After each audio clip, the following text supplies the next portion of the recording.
agradecer a hermanos que facilitaron esta conferencia de prensa que en la casa del periodista. Esperamos no ser una molestia permanente para los hermanos periodistas, pero tengo la obligación de informar lo que pasa en mi país. Como ustedes saben, al día siguiente a las elecciones nacionales del 20 de octubre empezó la violencia convocada por partidos que han perdido las elecciones nacionales. Convocaron a la movilización contra el fraude. Yo nuevamente quiero ratificar, no somos de la cultura del engaño, de la mentira, de tergiversaciones. Yo vengo de las familias muy humildes y en la familia me enseñaron no robar, no mentir, ni ser flojo. Y nunca en mi vida, primero como dirigente sindical, segundo como presidente del Estado plurinacional, intenté engañar, tergiversar, manipular. No conozco mi vida. Pero también quiero que sepan, antes de las elecciones ya intentaron posesionar que va a haber fraude, que hay desconfianza en el Tribunal Supremo Electoral. Pero, de acuerdo a la información del Tribunal Supremo Electoral, la primera noche bajo el conteo rápido ya ganamos casi con 7%. En la Constitución Política del Estado Plurinacional, si alguien tiene que ganar con la primera vuelta, es justamente con más del 50%, o si es con menos del 50%, con una diferencia del 10%. Esa noche, después de escuchar el informe del conteo rápido, nos decía que estaban ganando con 7% y no con 10%. Yo dije, esperamos el voto del campo. Ustedes saben que este movimiento político nace fundamentalmente del movimiento campesino indígena originaria. Durante la historia, si repasaríamos la memoria, el sector más discriminado, el sector más humillado durante la colonia, inclusive amenazado al exterminio, durante la República nunca se tomó en cuenta a este sector importante que somos mayoría, quechos, aymaras, guaraníes, chiquitanos, yuracarés, son 33 nacionalidades. No somos etnias, somos nacionalidades. No son dialectos nuestros idiomas, son idiomas. Y estamos en este movimiento político y ahora se desconoce que se rechaza al voto del movimiento indígena. Saben, en una comunidad ganamos con 97%. Y mi región, de donde vengo, promedio 95%. En las áreas rurales es el voto. Eso se desconoce.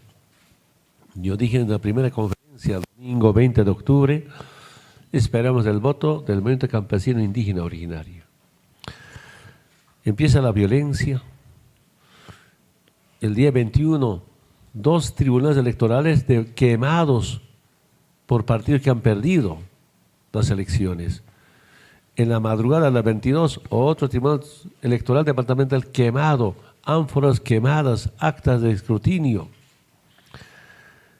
Empieza el paro de un sector importante en la ciudad de Santa Cruz, con mucho racismo. Llegaron al fascismo, después al golpismo. Agresiones a tantas familias. Seguramente ustedes escucharon, hermanas indígenas que llevan su vestimenta originaria, la pollera, pegados en la ciudad de Cochabamba, agredidos físicamente en la ciudad de Santa Cruz. La alcaldesa de Vinto, nuestra alcaldesa del partido, del movimiento al socialismo, le cortaron el cabello, pintaron el cabello, hicieron arrodillar. ¿Y por qué le comento esto? De tantas agresiones que vienen de la derecha boliviana, hasta ahora ni un procesado. Hasta ahora ni un detenido. Hasta ahora ni siquiera se ha visto ninguna investigación que yo sepa. Un hermano dirigente Feliciano Vegamonte, exdiputado, exdirigente nacional de la Confederación Sindical Única. Yo soy afiliado a la Confederación Sindical Única de Trabajadores Campesinos de Bolivia, que es la más grande del Pacto de Unidad. Por tanto, afiliado a la Central Obrera Boliviana. No hay ninguna investigación. Quemaron casas de nuestros diputados, de nuestros ministros. Yo pregunto al Ministerio Público, ¿dónde están las investigaciones? ¿Cuántos detenidos? ¿Y sabe por qué, hermanos, convoca esta conferencia? En ese caso no hay ninguna investigación ni detención. Sería hablar de tantos. Pero últimamente, de los en 10 días, más de 30 muertos a bala, de policías, de las Fuerzas Armadas, más de 400 heridos a bala, más de 1.500 detenidos injustamente. ¿Qué me informan algunos compañeras y compañeros? Me dicen, las detiene, les entrega arma, dice, ahí está la prueba. Subversión, alzamiento armado. Eso yo viví como dirigente sindical. ¿Cuántas veces? Ahora que veo nuevos dirigentes o nuevas autoridades del gobierno de facto, quienes eran expertos para sembrar pruebas, les informaría, comentaría tantos. Yo soy víctima de eso.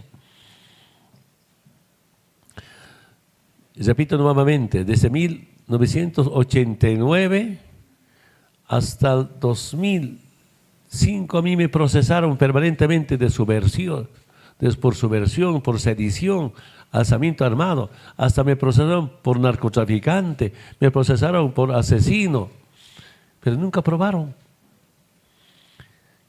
Y ahora, de los 32 muertos a bala, ni una investigación, ni un detenido. ¿Cómo se entiende eso? Sin embargo, hermanos de la prensa, yo ya sé con una notificación azul de Interpol.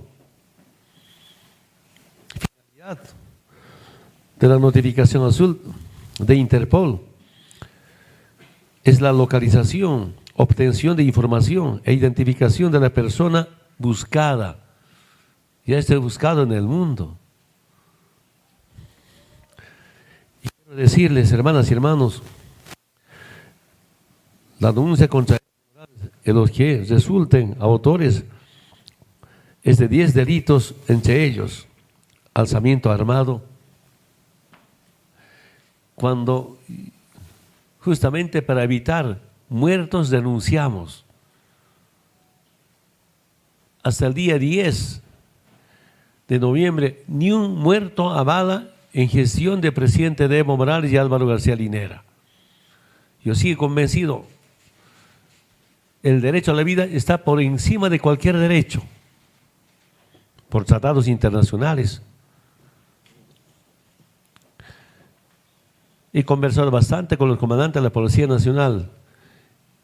No puede usarse bala contra el pueblo.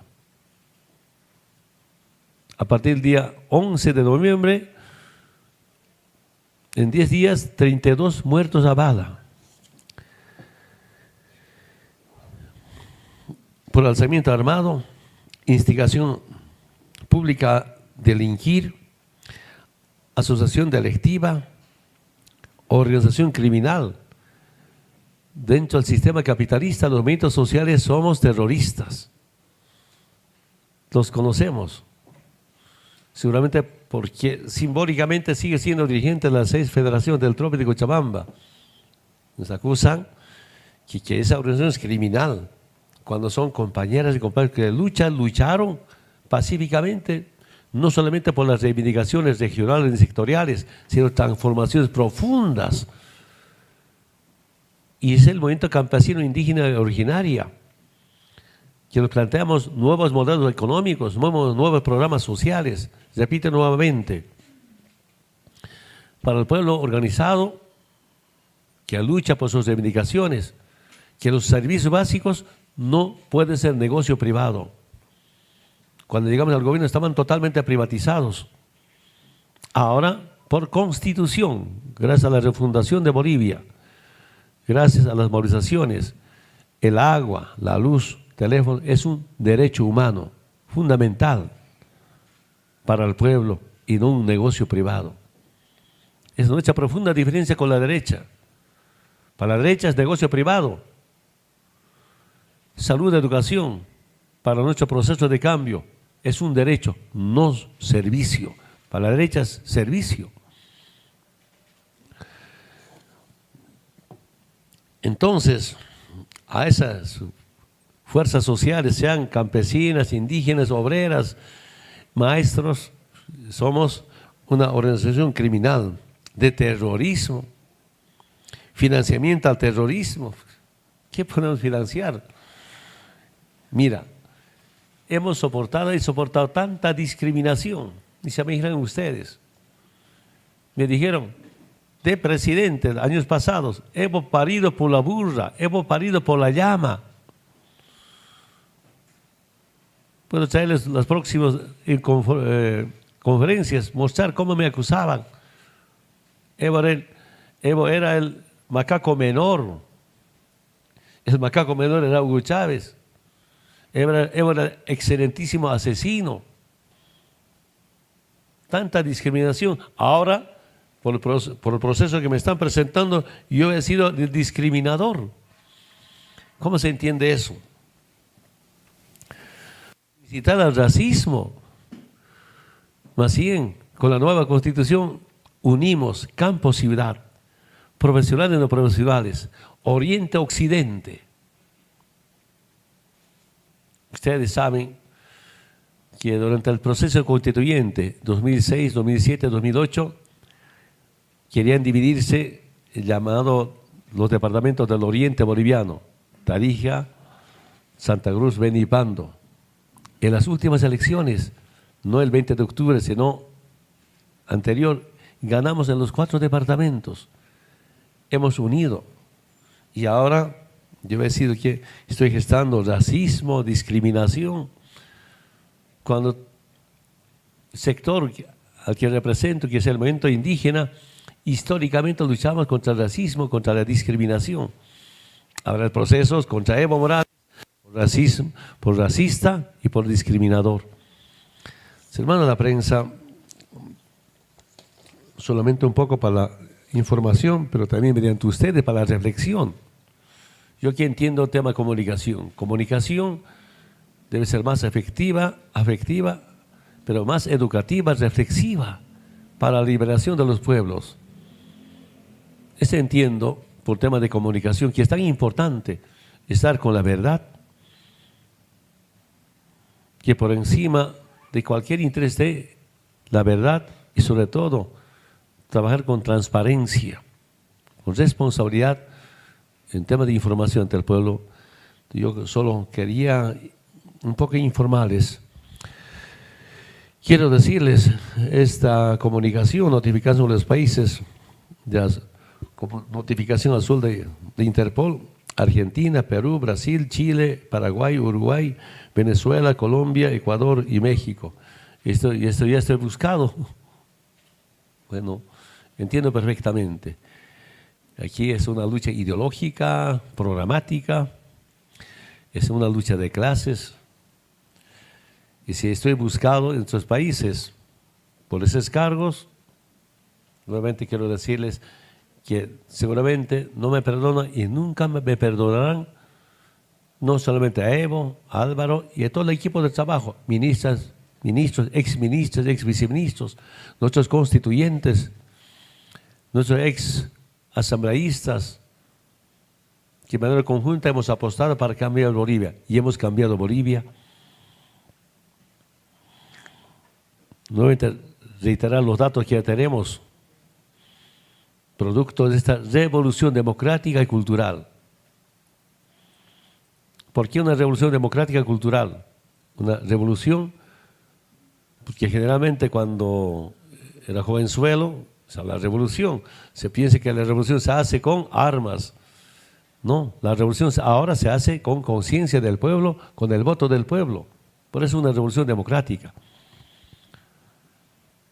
Y cuando con la unidad del pueblo boliviano, no solamente una unidad social, comunal, sindical, sino una unidad electoral, pero con principios, con ideología, con programa, para cambiar la matriz económica de Bolivia. Quiero decirles, cuando llegamos al gobierno, es decir, de 1825 al 2005, apenas Bolivia tenía un poquito más de 9.000 millones de dólares del Producto Interno Bruto. Diciembre del año pasado llegamos a 40.800 millones de dólares del Producto Interno Bruto. Y para este año estaba estimado mínimo 43.000 millones de dólares en 14 años de gestión. No sé cómo terminaremos en diciembre de este año. Y de verdad, lo que más me duele a mí, no es que me renuncia, lo que más me duele, dos cosas. En 10 días, 32 hermanas y hermanos sin vida y más de 400 heridos a bala. Y lo que duele otro es cómo en corto tiempo hemos construido, ahora están destruyendo el trabajo del pueblo, la lucha del pueblo boliviano. Y me baso otra vez a este dato del crecimiento económico. De los 13 años estuvimos con nuestra revolución democrática cultural, 6 años primero en crecimiento económico en Sudamérica. Veo muchos periodistas jóvenes, quiero decirles, antes Bolivia nunca era primero en algo en Sudamérica, menos en América. Puedo comentarlo de muchos rubros. Del crecimiento de las reservas internacionales, en algunos récord mundial en porcentaje. Y eso son las nacionalizaciones. El primer presidente civil, claro, con apoyo de las estructuras, instituciones del Estado, nacionalizaba los hidrocarburos. Y nunca nos hemos arrepentido como movimientos sociales. Eso era la lucha del pueblo boliviano. Y por eso los datos, los resultados que tenemos, que sabe todo el mundo. Es importante repetir. Y ahora con este golpe no nos perdona, no solamente a Evo, sino al pueblo boliviano, al movimiento indígena, a los dirigentes sindicales, ex dirigentes sindicales que apostaron por la nacionalización. Yo nunca he sido dirigente nacional, solo de una regional, como es la zona del trópico de Chabamba. Pero me invitaban a participar en el diálogo, la Central Obrera Boliviana, las confederaciones de campesinos indígenas. Iba como delegado a participar y pedíamos la nacionalización de los hidrocarburos.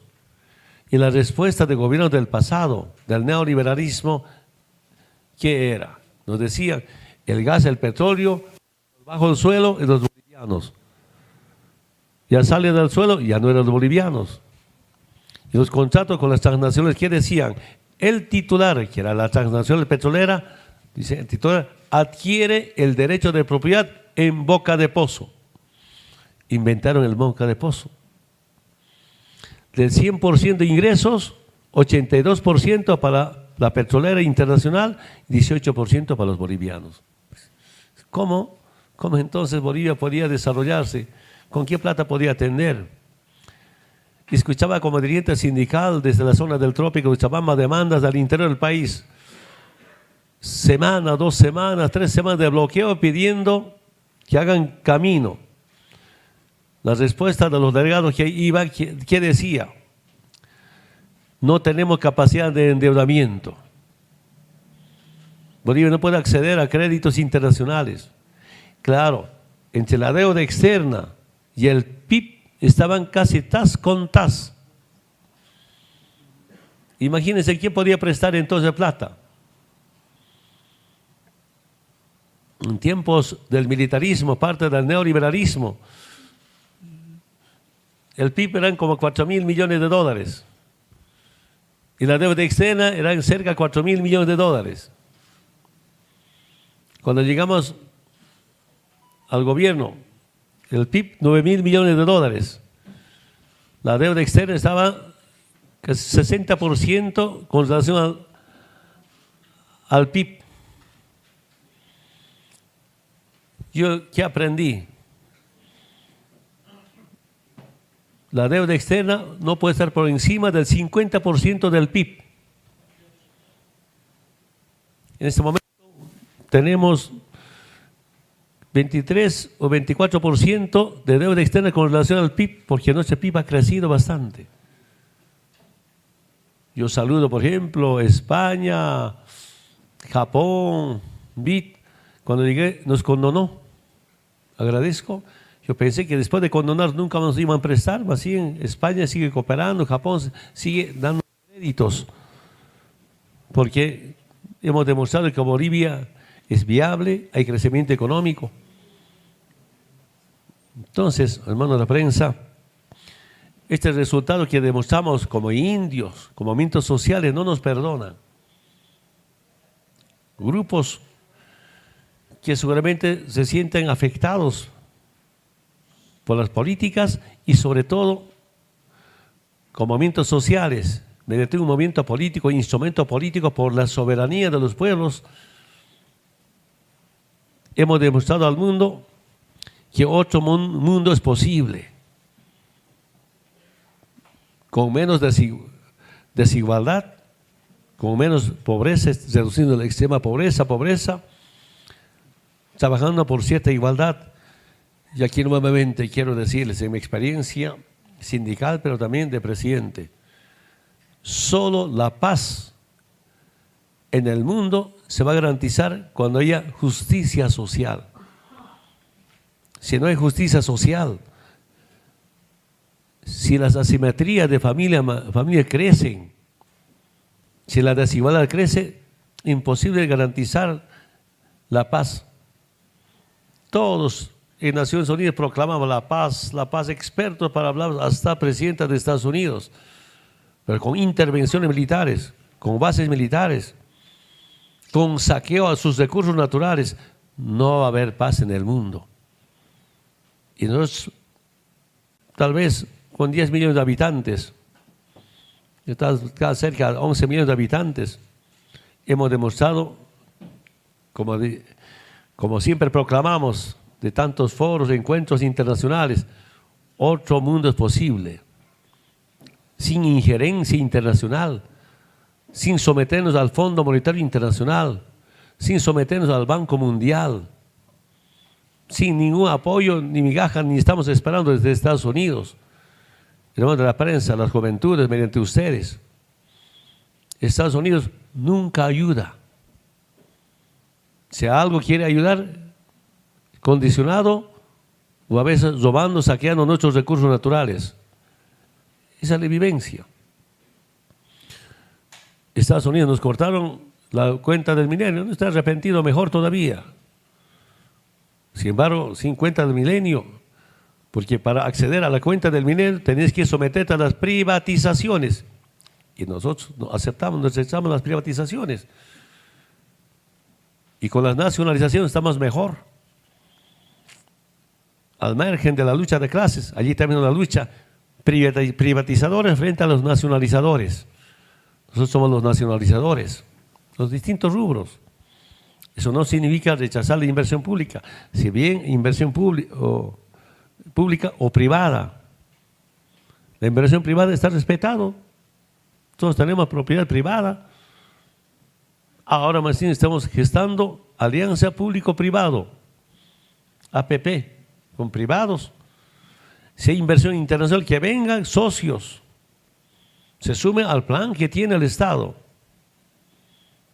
Y por eso tenemos socios, así como Repsol de España, Total, otras empresas, pero los que no querían otro modelo de economía, con las nacionalizaciones, o ser socios, o presten servicio, si no quieren, se va. Así como Transredes. Empresas inglesas eran dueños de todos los ductos. Negociamos, no quieren, nacionalizamos, estamos mejor. Sería largo comentarles. Quiero que sepan, hermanas y hermanos, a nuestro movimiento no nos perdona todo lo que hicimos en corto tiempo. es parte de una lucha política, ideológica, y lo que ahora demuestra la derecha golpista, la derecha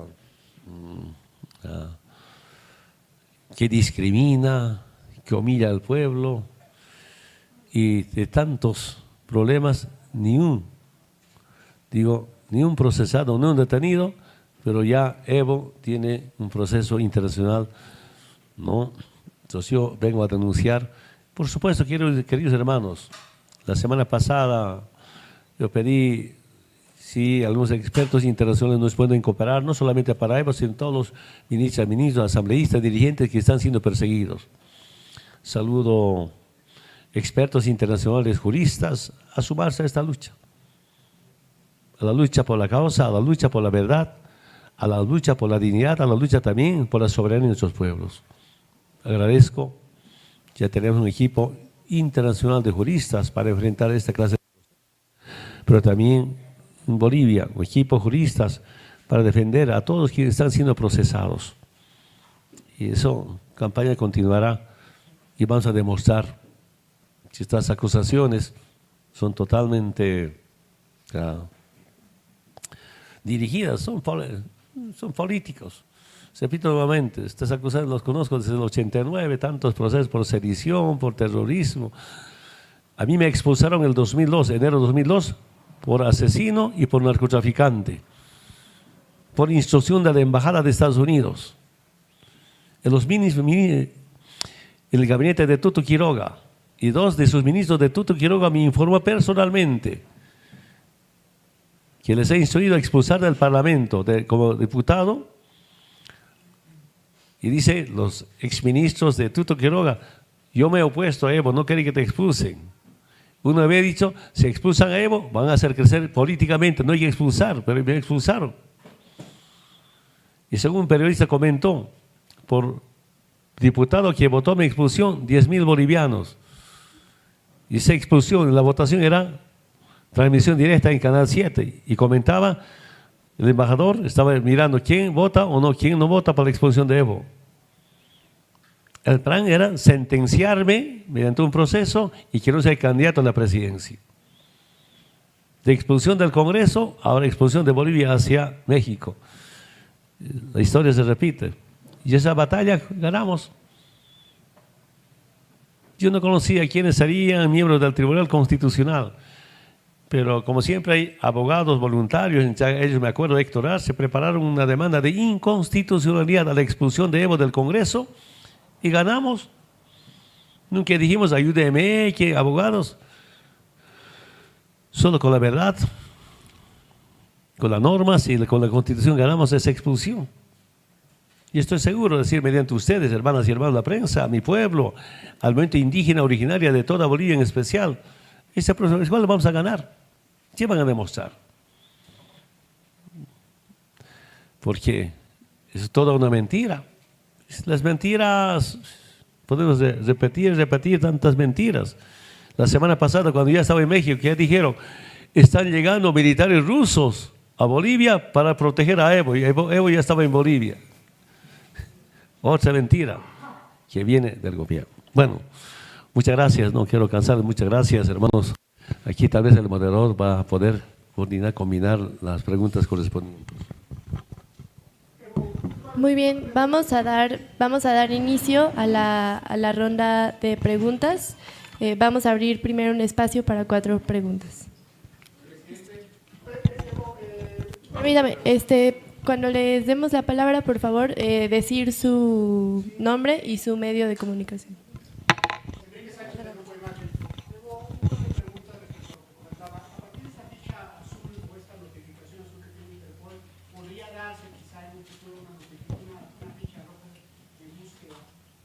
¿Defenderá desde México, permanecerá aquí en nuestro país o podría regresar a Bolivia y enfrentar esta situación? Ha dicho que nada debe, nada teme. ¿Usted regresaría, por un lado? Y por el otro, ¿tiene conocimiento de las personas, de servidoras públicas que estaban en su gobierno, que se encuentran todavía en la Embajada de México? Decía que eran 20 el día de ayer y que 5 de ellos ya tenían una orden de aprehensión. ¿Qué información tiene sobre sus ex colaboradores o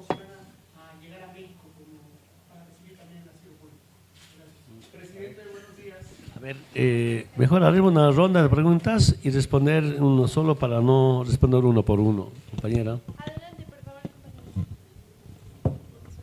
Ana Lasner, reportera del periódico La Jornada. Yo debo preguntarle acerca de que he tenido conversaciones en la Cancillería a propósito precisamente de la pues de los señalamientos desde Bolivia que lo han pues denunciado, que ya lo están buscando por terrorismo. ¿Se ha tenido alguna comunicación con la Cancillería mexicana para ver cómo se va a proceder, qué se puede hablar, qué no se puede hablar? Y se habla mucho de que usted estaría yendo a Argentina hacia final de año, si esto es cierto, y de qué manera sigue colaborando con la Embajada de México en Bolivia, puesto precisamente de estas personas que siguen asiladas allá.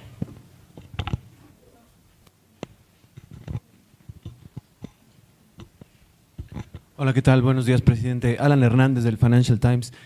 Yo tengo dos preguntas. La primera es, durante su estancia aquí en México, ¿quién lo ha apoyado con la manutención, con los gastos, digamos, en los que ha incurrido, digamos, en su estancia en el país? Si ha sido el gobierno mexicano, si ha sido… También se ha hablado de una propuesta del Partido Morena, el partido en el poder, en el que ellos hablaban de que cada diputado iba a dar 500 pesos para apoyarlo en su manutención en el país. Entonces, digamos, estoy interesado como en conocer el origen de sus fuentes. Sí, mientras ha estado aquí en el país. Sí, exacto, mientras ha estado permaneciendo aquí en el país. Y segundo, sus planes hacia el futuro. Como decía la compañera, se hablaba de que usted probablemente salga hacia Argentina. Y bueno, ¿qué nos podría adelantar de lo que va a suceder en el siguiente mes? Gracias.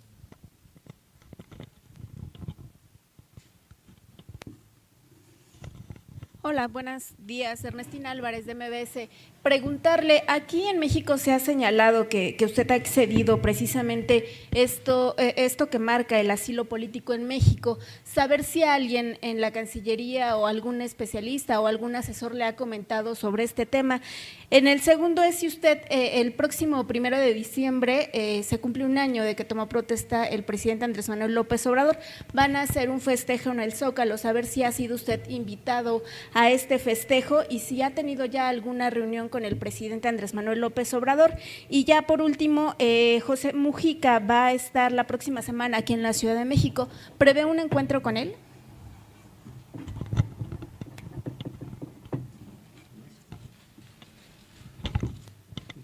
Buenos días, presidente Morales. Eduardo Martínez, corresponsal de Telesur. Gracias por considerarme como presidente. Bueno, en el Congreso no se ha discutido y precisamente de eso quisiera preguntarle, porque en el Congreso no se ha discutido todavía el tema de aceptar o no su renuncia. Tampoco se ha discutido ni se ha dado vista al tema de la ley de garantías que está pendiente. Sin embargo, ya se aprobó el tema de que se vaya a nuevas elecciones y que precisamente ustedes lo han reafirmado desde acá, desde México también, que ni usted ni el vicepresidente García Linera estarían participando en un proceso electoral futuro en Bolivia. ¿Cuál es la apreciación que tiene sobre este panorama? Y sobre todo también saber cómo calificaría usted las acciones por parte de los golpistas que han señalado que ellos ya se están preparando para una campaña. Incluso se habla de que Fernando Camacho pudiera estar en los próximos días en Cochabamba, un lugar en donde el apoyo es precisamente hacia su movimiento, el que usted ha encabezado. Gracias. Buenos días, presidente.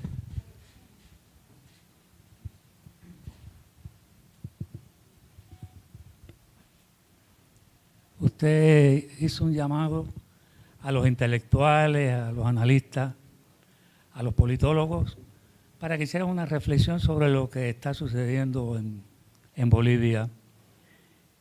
Pero usted, como un adelanto, ha dicho que se trata de un golpe de Estado de nuevo tipo. Si nos pudiera dar algunos elementos de ese concepto que usted tiene, por qué los tiene y qué papel ha jugado la Organización de Estados Americanos en esa nueva modalidad de golpe. Y relacionado con esto, para ayudar también a la reflexión, si en estos días usted ha hecho también alguna reflexión, algún análisis de si el gobierno plurinacional que usted dirigió durante 14 años tuvo algunas fallas que permitieran que se creara este nuevo tipo o esta modalidad de golpe de Estado. Muchas gracias. Muy bien, con eso terminaríamos la ronda de preguntas y ahora escucharemos las respuestas. Gracias.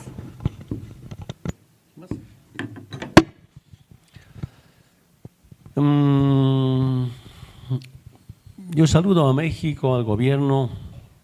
Ahora me informo que tiene una historia, una trayectoria importante en el tema de asilos políticos y de refugios. Y como asilado político, tengo recomendación que no puedo comentar temas internos políticos de México. Quiero pedirles y me limito a ese esfuerzo que hace México en tener a mis ministras, ministros en la embajada en Bolivia, La Paz. Y bueno, saludo, estamos muy agradecidos. Lamento mucho que algunos ya están con mandamiento de apremio, todos por sedición, por terrorismo. Repito, en forma de interpretación, término, proceso por terrorismo, por sedición, es una acción netamente política. No me están a mí procesando por corrupto. Y me alegra eso. No soy corrupto, no soy ningún delincuente. Y si quieren hacer lo que demuestren, me procesarán como siempre me han procesado por sedición, por alzamiento armado. ¿Qué alzamiento armado?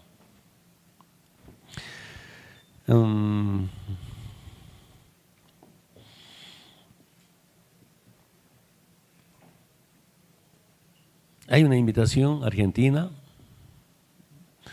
para la posesión del presidente electo Fernández, todavía no hemos decidido. Oportunamente informaremos si participamos o no. Agradezco esta gran invitación que es como acto de solidaridad, ¿no? En campo número 1 del ejército estuvimos en Casa Morelos. Me sentí mejor que en Bolivia. Estoy agradecido con los militares, con el gobierno. Vinieron a visitarnos la Cancillería, personal de Cancillería, la ministra de Gobierno, creo que se llama, de Gobernación. Conversamos largamente al día de ayer, varias autoridades, algunos senadores, diputados, algunos dirigentes de los movimientos sociales. De verdad, y la forma que yo vivía en mi casa, me sentí mejor. Desde anoche trasladamos a otro lugar con cooperación. Claro, ahora que salimos de este recinto militar número 1 del ejército, tenemos que empezar a financiar nuestra estadía, pero saludo la gran solidaridad del pueblo mexicano, del gobierno. Esas dos semanas exactamente. Intentamos conseguir algunos espacios para vivir, ha sido difícil de encontrar y siempre está también cooperación de hermanas y hermanos, no solamente de México, sino de otros embajadores solidariamente.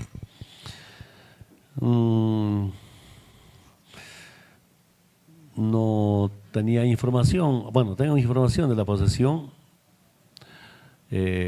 no tuve contacto con el hermano presidente, aunque siempre mensaje por las autoridades, como siempre.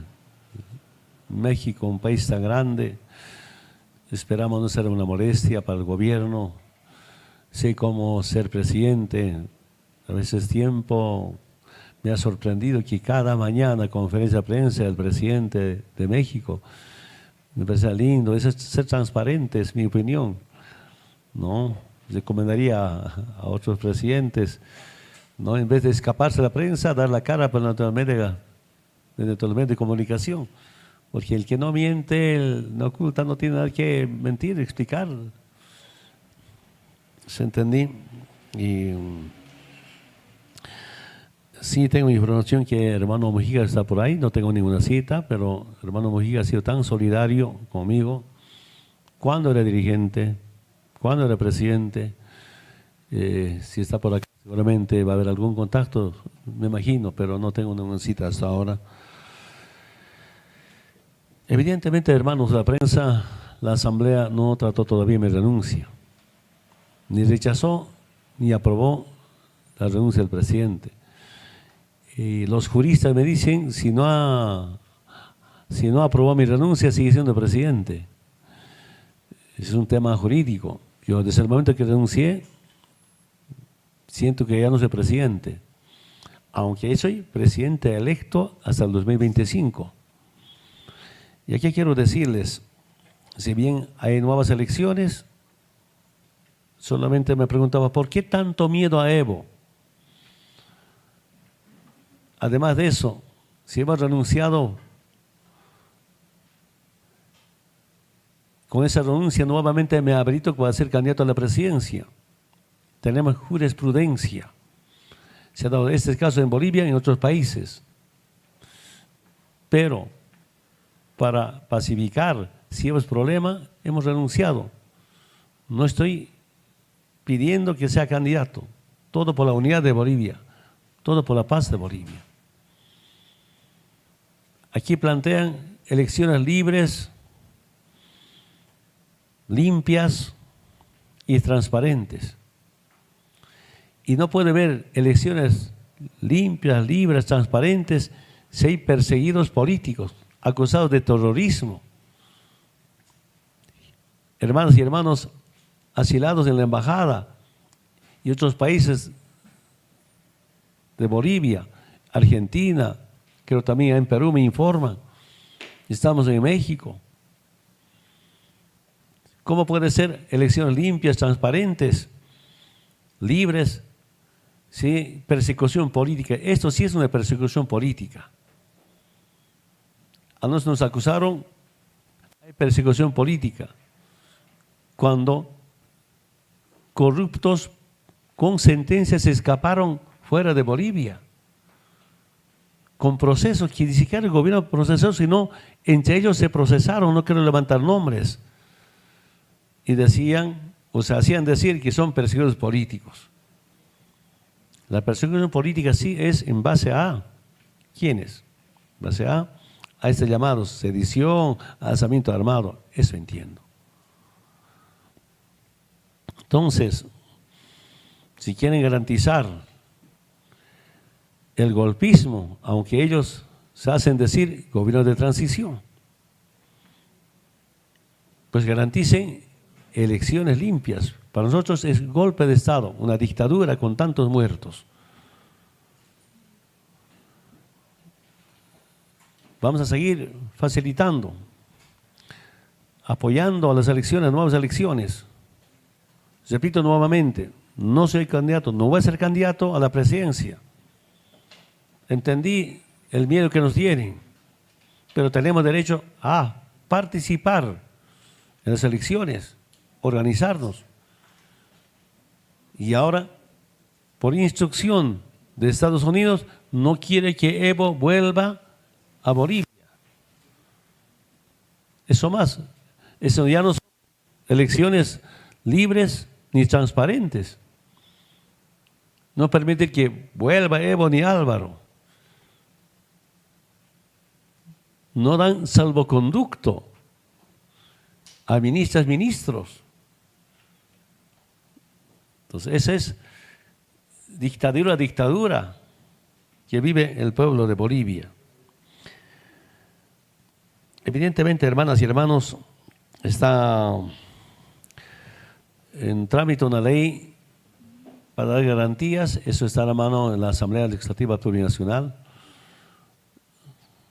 Y aquí nuevamente quiero decirles, ¿no?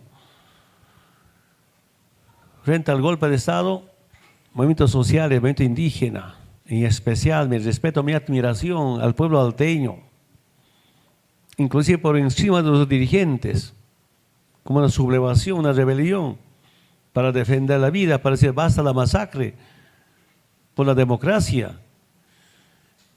y muchos patriotas por la patria. Porque ya estamos escuchando los medios de comunicación, ya están empezando o mirando la privatización. Como hace un momento decía, aquí estamos enfrentados privatizadores y los nacionalizadores. Y lamentablemente algún sector social confundidos,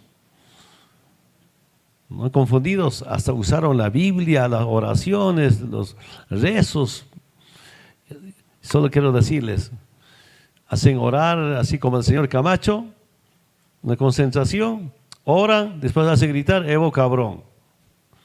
Racismo, racismo. Después viene el fascismo, como hace un momento comentaba. Ojalá la Asamblea pueda aprobar a pedido de los movimientos sociales esta ley de garantías, justamente para garantizar elecciones limpias, libres y transparentes, donde todos tienen derecho a participar en las elecciones. Todos tienen derecho a participar. Antes de renunciar nos dijimos, si quieren nuevas elecciones, que hayan nuevas elecciones. Si quieren sin Evo, sin Evo. Y si quieren con nuevos actores, que participe Camacho, que defiende su proyecto político en base a ideología y en base a un programa. Es un derecho de todos, por constitución. Es un derecho ser de izquierda o derecha, ser procapitalistas o anticapitalistas. Es un derecho de todos. Si no está prohibido, el pueblo definirá viendo el programa correspondiente. Compañeros, compañeras,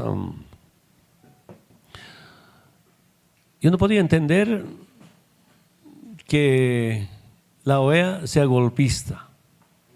Me consta, he vivido que la OEA es golpista. Me recomiendo con esta pequeña experiencia a los nuevos políticos, a gobiernos progresistas, cuidarse de la OEA. ¿Sabe cuál era el acuerdo que teníamos entre la Cancillería y la OEA? Ellos tenían que dar su informe en 12 días. Eso llegaba el 12 de noviembre, el informe a la auditoría electoral. Además de los técnicos que estaban allá, han pedido al canciller, no van a poder terminar el 12, que sea el 13 de noviembre, miércoles de esa semana, miércoles de noviembre, miércoles 13 de noviembre. Cuando domingo, en la madrugada, 2 de la mañana, llama al canciller y ya está, informe preliminar. Hemos pedido, ¿en qué consiste ese informe preliminar? Informe preliminar era cualquier informe, puedo comentar bastante, pero yo pedí contactarme con el personal de Luis Almagro. Le dije, si sacan ese informe va a incendiar Bolivia y va a haber muertos. ¿Cómo qué? Lamentablemente Luis Almagro y la OEA se mancharon con la sangre del pueblo boliviano. Pedí, suspendan ese informe. Compartan el informe con los delegados que han ido a acompañar de Argentina, de Paraguay, de Europa, creo, espero no equivocarme, de España, algunos países, la Unión Europea. No tomaron en cuenta. Y lo más sospechoso es, pasa 12, pasa 13 de noviembre, hasta ahora no hay informe oficial, final. Pero aceleraron el informe preliminar para el domingo 10 en la madrugada para sumarse al golpe de Estado. Imagínense esa maniobra internacional. Pero también quiero decirles, hay otros 2 informes, me han sorprendido. Un informe de una universidad, ¿cómo se llama? De Michigan, que no ha habido fraude. Otro informe de un centro de investigación política económica de Washington, tampoco hubo fraude. Estudios muy importantes. Ahora estoy pidiendo, nos hemos reunido acá en México con Censo Carter, hablé telefónicamente con el personal del hermano Papa Francisco, esperamos a Naciones Unidas organizar una comisión de la verdad. ¿Qué diga la verdad? Repito nuevamente, no tengo ese carácter de decir, ayúdeme, hágame ganar con fraude, no entiendo eso. quienes siempre ganaron con fraude, ahora me doy cuenta, porque mi primera candidatura era 2002. Sabe el pueblo boliviano, sabe las instituciones de entonces de la Corte Electoral Nacional, que ganaron las elecciones, nos los robaron. Mi primera candidatura. Ahora, mi última candidatura también me lo robaron las elecciones. Bueno, ese es un tema interno, pero quiero que sepa el mundo entero, con esa vivencia, pequeña experiencia, aunque con paciencia, soportando, van a seguir aguantando con paciencia. OEA es golpista. OEA no respeta la soberanía de los estados. Que quede bien claro. No sé cómo le remueve la conciencia a Luis Almagro. Uno viene primero a Bolivia, sí, Evo, estás habilitado para candidatura, alaba los datos económicos, que sigue gobernando. Yo puedo solo imaginarme, por instrucción de Estados Unidos, se suma al golpe de Estado y acelera el informe preliminar para el día domingo 10 de noviembre en la mañana, y el informe final hasta ahora no informa, no entrega a nadie. ¿Qué clase de autoridad, qué clase de OEA que tenemos en América? Repito, solamente cuidarnos. Hermanas y hermanos, muchas gracias por su presencia. Hasta pronto. Muchísimas gracias. Con esto damos por terminada la conferencia de prensa.